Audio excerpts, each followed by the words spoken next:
नमस्कार साथियों, स्वागत है आप सभी का आपके अपने इस YouTube channel star study centre पर।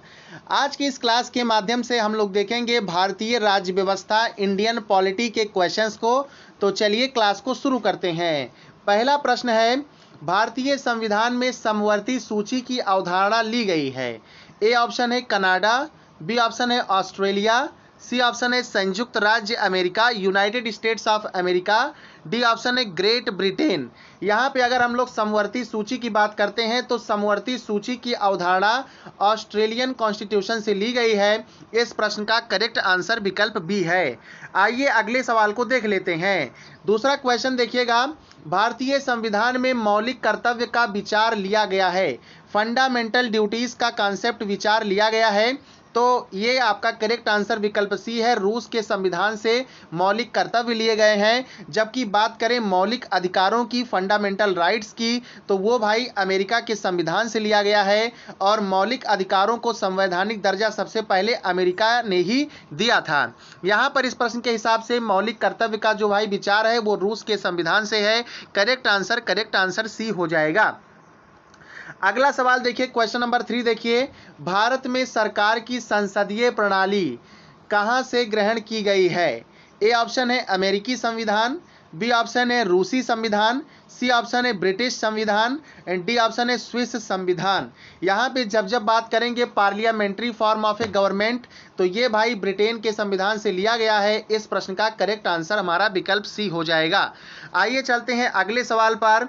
अगला सवाल देखिएगा, क्वेश्चन नंबर 4, संविधान के किस अनुच्छेद में, या सवाल देखिए, संविधान के अनुच्छेद 1 में भारत को क्या कहा गया है। आर्टिकल 1 में इंडियन कॉन्स्टिट्यूशन में भारत को क्या कहा गया है, तो राज्यों का संघ कहा गया है। करेक्ट आंसर विकल्प सी है। आइए अगले सवाल को देख लेते हैं।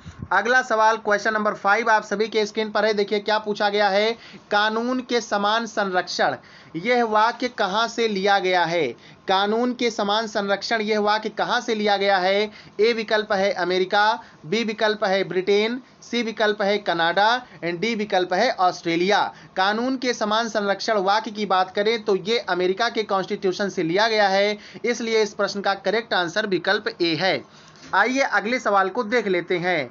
अगला सवाल देखिए, क्वेश्चन नंबर 6 है, भारतीय संविधान के निर्माण में सर्वाधिक गंभीर प्रभाव निम्नलिखित में से किसने छोड़ा है। या ये प्रश्न आपसे इस प्रकार से भी पूछा जा सकता है कि भारतीय संविधान के निर्माण का प्रमुख स्रोत क्या है। ए विकल्प है संयुक्त राज्य अमेरिका का संविधान, बी विकल्प है भारत सरकार अधिनियम 1935, सी विकल्प है आयरलैंड का सिद्धांत एंड डी विकल्प है ब्रिटिश संविधान। यहाँ पर प्यारे साथी बात करें तो भारत सरकार अधिनियम 1935 क्या है, ये भारतीय संविधान निर्माण का क्या है, एक प्रमुख स्रोत है। और इसी का गंभीर प्रभाव पड़ा है किस पर, भारतीय संविधान पर। अगला प्रश्न आपके स्क्रीन पर क्वेश्चन नंबर 7 देखिएगा, निम्नलिखित में से संविधान का कौन सा भाग नगर पालिकाओं से संबंधित है। या संविधान के किस भाग में नगर पालिका का कॉन्सेप्ट दिया गया है। तो संविधान के भाग 9A में सेक्शन 9A में क्या दिया गया है, नगर पालिकाओं का कॉन्सेप्ट दिया गया है। हमारा करेक्ट आंसर इस प्रश्न का विकल्प डी है। चलिए अगले प्रश्न को देखेंगे। अगला सवाल आपके स्क्रीन पर है 8 नंबर का, संविधान के किस भाग में नीति निर्देशक तत्वों का उल्लेख किया गया है। नीति निर्देशक तत्वों का उल्लेख संविधान के भाग 4 में किया गया है। करेक्ट उत्तर इस प्रश्न का आपका विकल्प बी है। अगला प्रश्न आपके स्क्रीन पर है, देखिए क्या पूछा गया है, भारत के संविधान का निम्नलिखित में से कौन सा उपबंध ब्रिटेन के संविधान से नहीं लिया गया है।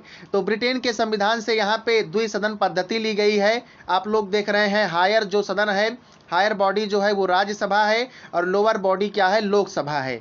विधि का शासन होगा, यह भी ब्रिटेन के संविधान से लिया गया है। विधायी प्रक्रिया क्या है, यह भी ब्रिटेन के संविधान से लिया गया है। तो नहीं लिया गया है पूछा गया है, तो मूल अधिकार फंडामेंटल राइट्स ये क्या है भाई, ये यूएसए के कॉन्स्टिट्यूशन से लिया गया है, यूएसए के संविधान से लिया गया है। इसलिए करेक्ट आंसर हमारा विकल्प सी है। अगला प्रश्न आपके स्क्रीन पर है, भारतीय संविधान का कौन सा भाग मूल अधिकारों से संबंधित है। तो भाग 3 में मूल अधिकारों की चर्चा की गई है। करेक्ट उत्तर हमारा विकल्प डी है। अगला प्रश्न देखेंगे, क्वेश्चन नंबर 11 आपके स्क्रीन पर। भारत का संविधान भारत को कैसे वर्णित करता है? भारत का संविधान अनुच्छेद 1 में आर्टिकल 1 में कहा गया है कि भारत क्या होगा? राज्यों का एक संघ होगा। करेक्ट आंसर विकल्प ए है। अगला प्रश्न देखेंगे, अगला सवाल स्क्रीन पर क्वेश्चन नंबर 12 देखिएगा। भारतीय संघ में किसी राज्य को सम्मिलित करने का अधिकार किसको है? इंडियन डोमिनियन में किसी स्टेट को सम्मिलित करने का अधिकार किसको होता है? तो यह अधिकार ना तो राष्ट्रपति के पास है, ना ही लोकसभा अध्यक्ष के पास है, और ना ही भारत के किसी प्रधानमंत्री के पास है। ये जो अधिकार है ये भारत की संसद के पास है। ये कानून बना के किसी राज्य को भारतीय संघ में सम्मिलित कर सकती है। करेक्ट आंसर इस प्रश्न का विकल्प सी होगा। अगला प्रश्न आपके स्क्रीन पर देखिए, 13 नंबर का क्या पूछा गया? मौलिक अधिकार संविधान के किस भाग में वर्णित है? प्रश्न संख्या 13 का आप लोग आंसर करिएगा, क्योंकि ये प्रश्न हम एक बार बता चुके हैं उसका उत्तर। तो भाई भाग 3 कमेंट करेंगे कि भाग 3 में क्या है? फंडामेंटल राइट्स कहा गया है। अगला प्रश्न देखिए, 14 नंबर का सवाल स्क्रीन पर। मूल अधिकारों को सर्वप्रथम किस देश में संवैधानिक मान्यता प्रदान की गई थी? तो मूल अधिकारों को या मौलिक अधिकारों को, फंडामेंटल राइट्स को कॉन्स्टिट्यूशनल जो मान्यता दी गई थी ये संयुक्त राज्य अमेरिका में दी गई थी, यूनाइटेड स्टेट्स ऑफ अमेरिका में दिया गया था। और यूनाइटेड स्टेट्स ऑफ अमेरिका के संविधान से भारतीय संविधान में मौलिक अधिकारों को, फंडामेंटल राइट्स को इंक्लूड किया गया है। करेक्ट आंसर यहां पर इस प्रश्न का बी उत्तर है। अगला सवाल देखेंगे 15 नंबर का। मूल अधिकार मूल कहलाते हैं, फंडामेंटल राइट्स फंडामेंटल कहलाते हैं क्योंकि वह तो न्यायालय द्वारा प्रवर्तनीय है, गलत बात है। संयुक्त राष्ट्र मानवाधिकार घोषणा पत्र के अनुरूप है, तो भी गलत है स्टेटमेंट। सरलता से संशोधनीय नहीं है, चलिए कुछ हद तक तो ठीक है, लेकिन देखिए डी विकल्प मानव के प्राकृतिक और अप्रतिदेय अधिकार हैं। अप्रतिदेय का मतलब होता है नॉन रिफंडेबल। जैसे आपको जो है बोलने की स्वतंत्रता है, तो इसका भाई रिफंड नहीं करेंगे आप लोग। जैसे मान लीजिए आपके पास 6 मौलिक अधिकार हैं, तो 6 मौलिक अधिकार जो है ये आपको फिर वापस नहीं करना होता है। तो करेक्ट आंसर हमारा विकल्प डी है। अगला सवाल देखिएगा, 16 नंबर का प्रश्न देखिएगा। भारतीय संविधान में आपात संबंधी उपबंध भारत शासन अधिनियम 1935 और डैश के संविधान से लिया गया है। आप लोग जानते हैं भारतीय संविधान में आपात संबंधी उपबंध हैं, अनुच्छेद दिए गए हैं। तो ये भारत शासन अधिनियम 1935 से और जर्मनी के वीमर संविधान से लिए गए हैं। करेक्ट आंसर साथियों आपका विकल्प सी है। आइए अगले सवाल को देखेंगे। अगला प्रश्न देखिए स्क्रीन पर आपके है, महत्वपूर्ण है। संविधान के किस अनुच्छेद में हिंदी भाषा के विकास के लिए निर्देश दिया गया है? हिंदी भाषा के विकास के लिए निर्देश दिया गया है तो आर्टिकल 343, आर्टिकल 343 में हिंदी भाषा के विकास के लिए निर्देशित किया गया है। करेक्ट उत्तर हमारा विकल्प सी है। अगला प्रश्न देखेंगे। अगला प्रश्न आपके लिए महत्वपूर्ण है, 18 नंबर का क्वेश्चन है। भारतीय संविधान के किस अनुच्छेद में निर्वाचन आयोग का प्रावधान है? इलेक्शन कमीशन का प्रोविजन इंडियन कॉन्स्टिट्यूशन के किस आर्टिकल में है? ए ऑप्शन दिया गया है अनुच्छेद 320, बी विकल्प है अनुच्छेद 322, सी विकल्प है अनुच्छेद 324 और डी विकल्प है अनुच्छेद 326।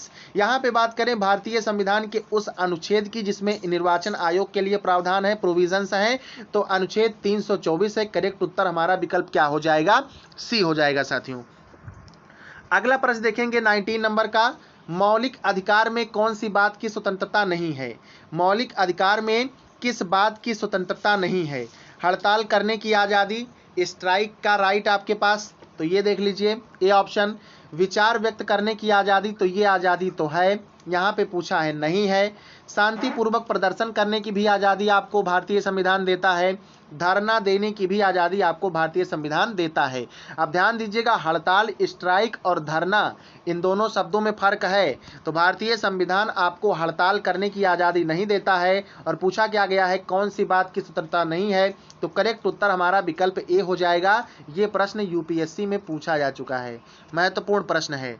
अगला प्रश्न देखिएगा, प्रश्न संख्या 20 आपके स्क्रीन पर है, 20 नंबर का क्वेश्चन। निम्नलिखित में से कौन सही सुमेलित नहीं है? अस्पृश्यता का अंत, छुआछूत का अंत, अनटचेबिलिटी को जो है समाप्त किया जा रहा है अनुच्छेद 17 के तहत, तो ये तो सही है।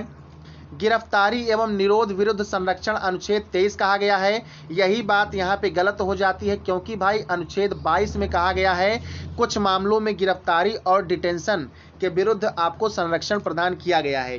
तो जब अनुच्छेद 22 में कहा गया है और यहाँ 23 लिखा है तो यही सही सुमेलित नहीं है। इस प्रश्न का करेक्ट आंसर हमारा बी हो जाएगा। अब देखिए साथियों 23 में क्या कहा गया है, तो 23 में बंधुआ मजदूरी का निषेध किया गया है, या कह लीजिए मानव तस्करी व जबरन मजदूरी का निषेध कहा गया है। मान लीजिए भाई लाला जी हैं, लाला जी को आप जबरदस्ती ईंट भट्ठे पे काम नहीं करवा सकते हैं। लाला जी हैं भाई, लाला जी से आप मिठाई बनवा सकते हैं अगर उनका मन चाहेगा तब, लेकिन ज़बरदस्ती आप लोग नहीं करवा सकते हैं। तो यही है आपका ज़बरदस्ती मजदूरी करवाना या जबरन मजदूरी करवाना, यही अनुच्छेद 23 जो है इसको समाप्त करता है। चलिए क्वेश्चन नंबर 20 का हमारा करेक्ट आंसर विकल्प बी हो जाएगा। गिरफ्तारी एवं निरोध विरुद्ध संरक्षण ये अनुच्छेद 22 में है, तो यही हमारा करेक्ट उत्तर हो जाएगा, यही सही सुमेलित नहीं है। साथियों कैसा लगा आज का क्लास कमेंट करके जरूर बताइएगा। मिलते हैं अगले एपिसोड में। जय हिंद, जय भारत, वंदे मातरम।